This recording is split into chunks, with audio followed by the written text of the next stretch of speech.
آقای دکتر، من توی این سالها که با شما آشنا شدم، افتخار همکاری رو با شما داشتم، به حال یکی از ویژگی‌های شخصیتی شما تلاش کردن و پشتکار هستش.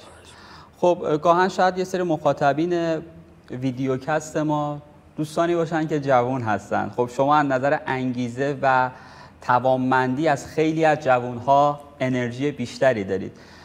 اگر قرار باشه که تو فضای نرم افزار، تو فضای دیجیتال، تو فضای استارتاپی جوانها بیان فعالیت کنن، یه توصیه هم شما به جوانها بکنید.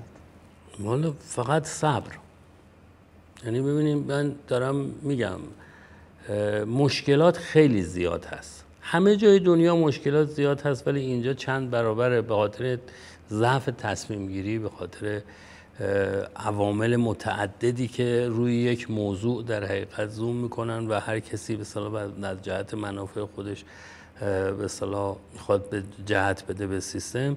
عوامل زیاده، ولی اولا ایده ای رو که میخواید روش کار بکنید، قبل از اینکه برید به قول معروف کار رو شروع کنید، یه ذره زمان بیشتری روش فکر بکنن و وقتی که شروع کردن دیگه از به اصطلاح اون حوادث منفی که اتفاق میفته چیز نباشن، ناامید نشن و ادامه بدن، حتما موفق میشن.